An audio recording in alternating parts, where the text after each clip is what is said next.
Hi, my name is Linda Murray, and I'm the Global Editor-in-Chief of Baby Center, and I'm here with Dr. Valentine today to talk about food and nutrition.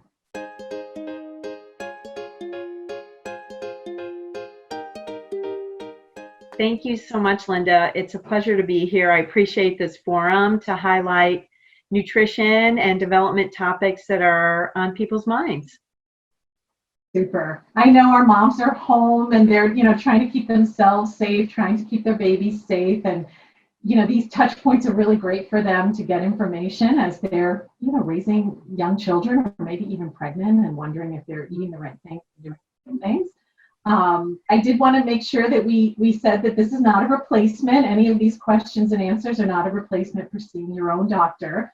You need to see your doctor. And we want moms, especially pregnant women and new moms, to keep those appointments right now. It's important for them to have their well baby visits. So the questions and answers today are really meant to be educational. But if you have concerns, please call your doctor and have them see your child one-on-one. No, I agree.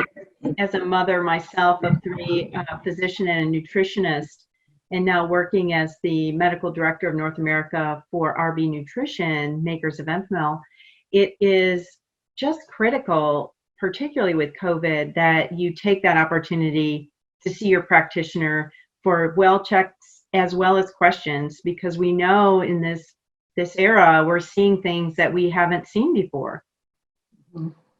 Yeah, I know some moms are afraid to go into the office, worried that they might catch something, but healthcare professionals really have the precautions sorted out, and these checks and these vaccinations and everything are so important right now. So thank you for reaffirming that. So I'm going to get started. We asked moms to share their questions with us, and we got a lot of them in the Baby Center community. Specifically about food and nutrition, and of course they took their opportunity to ask a few other things as well. But I'm going to start with a pregnant mom who is really wondering about her appetite right now. So I'll read it to you word for word. I'm 16 weeks pregnant. I never have an appetite or want to eat, and when I do, I can't keep anything down. I assumed it was just bad morning sickness in the beginning, but now it's been going on for too long to be normal. Should I be concerned about that? It's really important. There is a normal amount of throwing up and feeling sick to your stomach that happens in early pregnancy because of your hormones.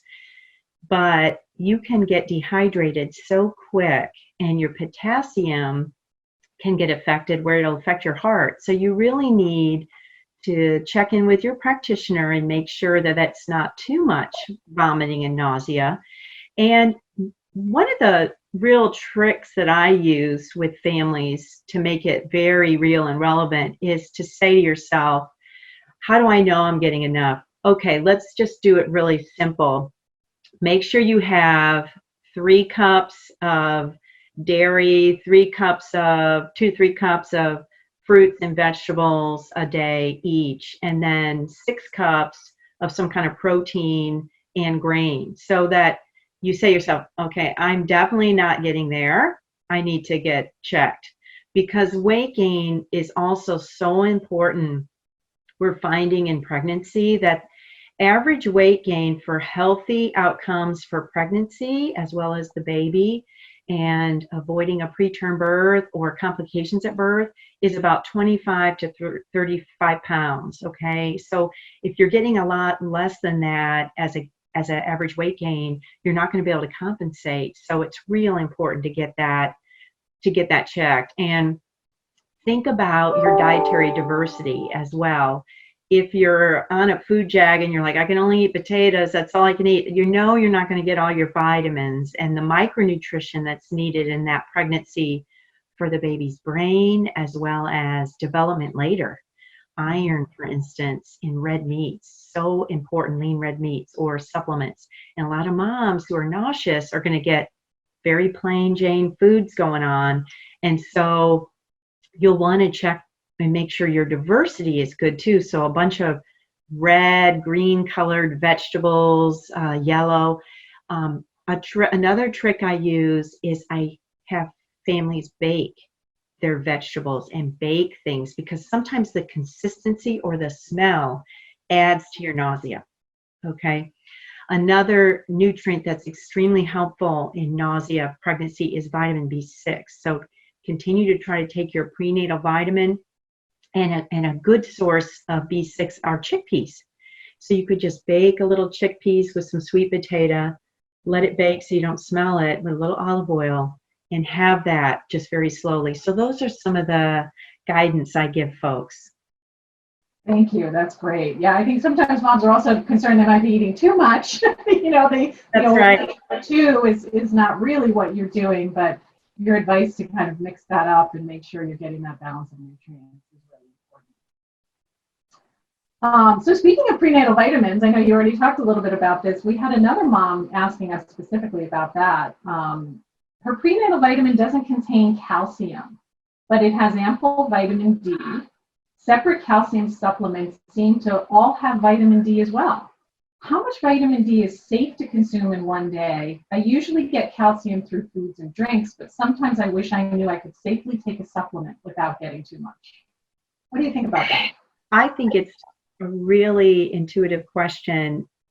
It's really important. A lot of us are geared up to tell folks what they're missing, but you do want to be careful you're not taking too much. As an example is herbs that we think are really important for our health and autoimmune problems that we might have, but you don't want to take too much of those in pregnancy because we don't know what that does. Well, the good news about vitamin D is there's more research that's very compelling that a lot of us women in North America are very low in our vitamin D. And our body's status is really impacted by our vitamin D levels. So the Institute of Medicine actually has an upper range of safety, if you will, and that goes up to about 4,000 international units. So truly, if you're taking your good prenatal and then you want to take an extra calcium, that vitamin D is probably going to be okay. Just take a look at the total in your diet and in your supplement. Again, ask your practitioner if there's any concerns. But another thing I guide folks to do is know what your baseline vitamin D is. We're finding in Cincinnati, where I am a visiting professor at the University of Cincinnati, a lot of our moms are born with babies extremely low in vitamin D because they're low in vitamin D. And we even know immune health and COVID and the current climate that we have can be impacted by your vitamin D status. So get a 25 vitamin D level done by your doctor and know what it is. And it should be above 20 nanograms per mil. So you really want to make sure that you're above that baseline because actually some women might have to take extra vitamin D. So I think you're going to be safe. Mm-hmm. Okay, great. Another nutrient we got a question about. How important is DHA for mommy and baby during pregnancy? DHA is docosahexaenoic acid, and it's a very important long-chain omega-3 fatty acid. We are finding, even with our own research, that women need at least 200 milligrams per day. Now, that can easily be done if you eat fatty fish like wild-caught salmon, cod. If you look at tuna, stay away from the big fish like mackerel, however, and swordfish because they might have too much mercury, but safely the other fish can be ingested a couple times a week. And or look at your supplement that it specifically has DHA in it. It is a specific effect that it has in your body to protect your pregnancy to go to term delivery, which is really important, as well as eggs can be marketed because the egg chicken farmer fed those chickens some DHA. So the egg yolk will have DHA in it. Sometimes fortified milks will have DHA. Other than that, your food source of DHA is very limiting, so you'll want to get it in a supplement. Very important. And then you need to continue it with your nursing. The Academy of Pediatrics actually promotes and supports breastfeeding.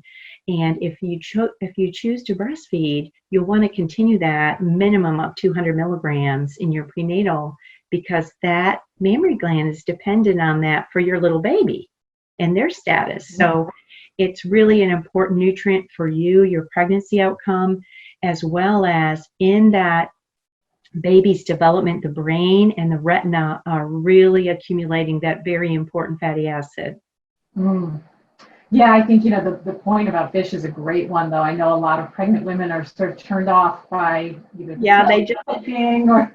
don't eat it. In our studies, we found less than 5% of the moms were eating fish here in the Midwest. And we did another cross-sectional survey, which means we looked at California, we looked at the New England area, Texas, Colorado. Still, I think in general, women today don't get a lot of that fatty fish in their diet. I think you're right about that. So those other sources, the eggs and other sources, are great. I like to put my fish in a taco, hide it in the taco, comes out great. You can do that too, right? You can That sounds hide the things you don't want That's right. into the things you do. Okay, so I'm going to move on a little bit. Sleep schedules and feeding schedules. Talk a little bit about new moms and some of their challenges. The sleep feeding, partnership is a difficult one for some moms, and it's really a pain point. So here, this mom asks, my baby just turned 3 months. I'm trying to put him on a feeding and a sleeping schedule, but he will sometimes only drink an ounce or two of formula, even though I'm offering 4 ounces. This messes up his next schedule of feeding, and he doesn't nap as long. Everybody wants that longer nap, right, at the beginning. How in the world is this supposed to work? How do I get this feeding sleep schedule down? First of all, there's hope. Let me tell you, there's hope. But then I'm also going to tell you it happens again, usually around 6 months, 9 months, 10 months. What happens is babies are undergoing a huge amount of development, and they learn from their environment. So you'll often see that they're very distracted when you want them to try to finish 4 ounces, and they just want to be done and explore their environment. So sometimes it's as simple as changing where you feed the child and making it a pattern. So a room that's quiet, that's away from everybody. Now we're virtual, we have pets, we have parents, we have all kinds of people living with us, working. So going where it's calm, it's darker, it's quiet, it's not as likely that there'll be a sound or someone moving that will change their sensory direction so that they'll just look around and they won't finish their meal. Likewise, right before nap time, make it a certain committed time of toning those senses down. So getting in the rocking chair, rock, singing, reading a story. Even young babies love the sound of their caretaker's voice telling a story. Make that a different sensory experience than the feeding. And I find that really helps. But realize it will reoccur every time their neurons are going to go on a huge, I call it developmental spurt. So right before they're going to start crawling, right before they're going to start walking, right before they're going to start talking, all these things continue. So don't feel so much pressure on yourself that you haven't been doing something right or wrong. They'll just do this because they really want to see the world. And so if you just do those offerings, and then also for formula-fed babies in particular, we have to remember that some of the sensory things that can go about with breastfeeding and the warmth and the warm milk and the sweetness, etc. When you do the formula feeding, you want to try to mimic that. So sometimes you have to, caretakers that are male, female, whoever, can take their shirt off in a quiet room, have that warm skin, be feeding, and make that skin to skin connection. That sometimes helps enormously. That's a great tip. I think it's really nice to know that even though that's hard on the moms wanting that extra sleep and that longer nap, that it's really a sign that their babies are developing and that they're. It is. It definitely, as long as they're still growing. The other thing, we talked about formula-fed babies, but sometimes breastfed babies do the same thing because of development. But also both formula and breastfed babies can start experiencing thrush or have a candida in their mouth just from having so many nipples or putting so many things in their mouth. That's how they learn. So just make sure that they're not coming off the nipple so soon because they have some thrush going on. That's sometimes caught like that. Mm-hmm. What would a mom notice if there was thrush there? You would notice that it looks like they have milk on their tongue, but it doesn't scrape off. And I would say that a lot of times it's because you might have to, reboil a bunch of nipples, clean things a little bit differently. Even breastfeeding moms might sometimes have to use, by prescription, the cream on their nipple. So you might cure the baby, but it's still on the nipples that they're using. So keep that as a little pearl in the back of your mind. Great advice. Um, Another sort of question about routines. I think you sort of answered this one. When should I expect my baby to follow a routine? It sounds like they can go into a routine, but you're going to keep seeing changes as new developmental milestones happen.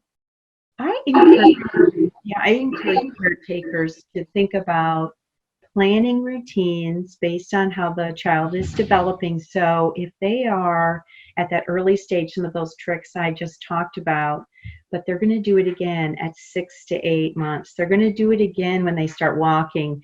I'll never forget when, my husband and I were woken up by a little face in our face. They just start to have all this wonderful environmental connection. So thinking about the reading helps a lot during all those phases, whether they're able to see it, feel it, touch it, have an experience with reading with you.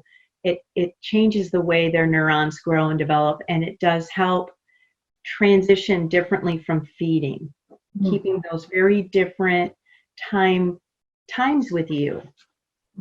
Great. Okay, let's see what else we've got. Okay, moving on a little bit. So you make it out of that newborn period, and now you're starting to think about some solids and, feeding your baby some real food, as moms like to say, but still either nursing or formula feeding. It's an exciting time. When should they do that? This mom asks, what are the pros and cons of starting solids at 4 months versus 6 months? I think moms get both of that advice sometimes. 4 months is good. It's really clear across the world when you look at healthy feeding for infants. In general, you can wait till 6 months because your nursing or your nutrition from your formula is going to be adequate for the baby. There are some cases where your caretaker, your healthcare provider might say that your child is becoming anemic and they might have to start iron-containing foods sooner. But in general, most children can wait till they're 6 months. And then it's like your own diet. Try to think of a variety, protein-containing food sources, strained meats, a tablespoon or 2 at a time. Just check the baby's ability to swallow. Stay away from anything that could be a choking hazard that's like a grape, or anything sticky like peanut butter that they could choke on, nuts. So it has to be the soft consistency. Parents can bake sweet potatoes, cut them up real soft so that the child developmentally can start trying to choose and pick up. And that's a big part of development. So I usually give the same kind of guidance for the child starting and thinking about a goal. So usually in 6 to 7, 8 months, they only need about 150 calories from that complementary feeding, okay? So if the mom, parent, caretaker sees that child is just enjoying maybe the food too much, you don't want to overeat the complementary food because then that's going to decrease the nutrition you're getting from the breastfeeding or the formula. And you might want to just keep that feeding time, like we talked about for reading time, separate, kind of have, okay, this baby is loving this one-on-one time with me, but we'll make sure we give a good variety, and then meal time's done, and then we'll go have one-on-one reading time or some kind of one-on-one time so the child doesn't overeat as well. Then about 8 to 10 months, the calorie needs go up to about 300 because you can imagine the child's crawling, working, burning energy. And then around 11 to 12 months, they need about 500 calories from that food. And that's when I talk to parents about really normalizing the family dinner to include the little person in that. Right. So I think you answered this as well. We had the mom asking, how much food do I give in relation to the breast milk? So what you're saying is that you want to introduce those foods, if I'm hearing you right, but it's important that you continue with the formula or the breastfeeding because there's so many nutrients. It's so nutrient packed, and they're not going to be able to get all the nutrients from those early foods. Particularly breastfeeding. You know, with breastfeeding, the baby's getting all these anti-infective properties that can't be mimicked in complementary foods. So you want to make sure that that's still supported and not sabotaged by getting too much food. And it really gives you the opportunity to give the baby what they need beyond your breastfeeding or formula. What happens is breast milk decreases in iron and zinc at about that same time that you want to add more protein containing foods. So it really, anthropology wise, it works out better if you wait to do it then. Great, thank you. All right, so a couple more about the sort of feeding. You know, I think moms really do worry about this, especially during these transition times from the milk and the formula and the breastfeeding to, sorry, not the milk, the formula and the breastfeeding to solid foods. This mom says, my girl is 6 months old. She's always seemed to want more formula than her pediatrician recommended for her age.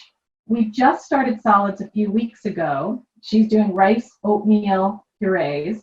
Everything I read says start with a teaspoon, very small amounts, and slowly increase. She seems perfectly content sitting in her high chair and eating spoonfuls of baby food, way more than what I'd read is okay to start with. If she's happy and healthy and perfectly content eating this volume, is it okay if I keep feeding her? My guidance in that case is this might be a child with a different sensory selection, and I don't call kids picky eaters. I think they really learn their sense about what feels good, what tastes good, the flavors we give them. And the caretaker might want to try to have a little bit more of a fibrous source rather than just some of the pureed. And so, you know, try baking some sweet potatoes. They have a little more fiber, they're sweeter. They might satisfy that urge to eat so much more. Also, you can use a tablespoon or two. You don't have to use a teaspoon. That's a little bit probably shy of what she would like. And then that guidance of, if you're using a variety in the diet, a tablespoon or two on a little plate, you know, keep it really standard, like we would try to mimic in our meals, and feed her a couple of tablespoons of each of those sources. Give her a little more fibrous source like the sweet potato, a baked potato cut up, you know, real nice. And then she will probably do a lot better. And then cut it off and just be, okay, let's have some reading time or transition time. Because the other thing I've noticed with some children, they love that behavior time. They love that one-on-one with their caretaker. It's not always the terrible times that kids throw stuff on the floor. Sometimes they have this really wonderful sensory experience. So you might want to, if you've done that caloric test, I say, that I just described, you know, usually when you're just that young, you only need about 150 calories from that complementary food. And most baby jars will tell you what that is per serving, etc. And then when they're a little bit older, 300 and then 500. And if they're going over that, you just might want to transition to some playtime, some reading time, something else that gives them value with your, you know, with your one-on-one. Mm-hmm.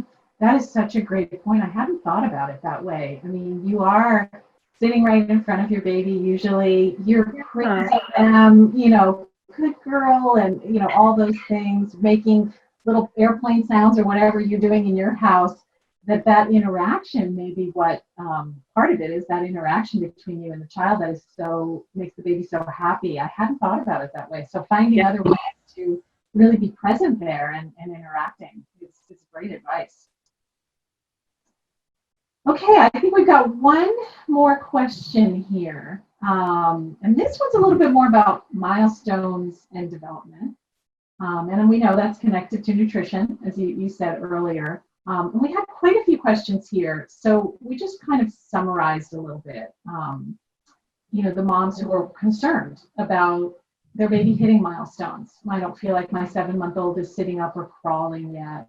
Or is my 6-month-old supposed to be rolling over, both ways? Is one way okay? Just, I think that constant worry every new mom has that their baby's not on track, that another baby might be doing something sooner. What advice can you share to either, relax some of these moms about baby development or give them, that encouragement to go and talk to their healthcare provider? It's excellent to have parents really ask these questions because there can be a delay and you don't want to miss it. You want to get the earlier intervention that you have, the improvement in outcomes. So I just want to commend parents that they are looking out for these milestones.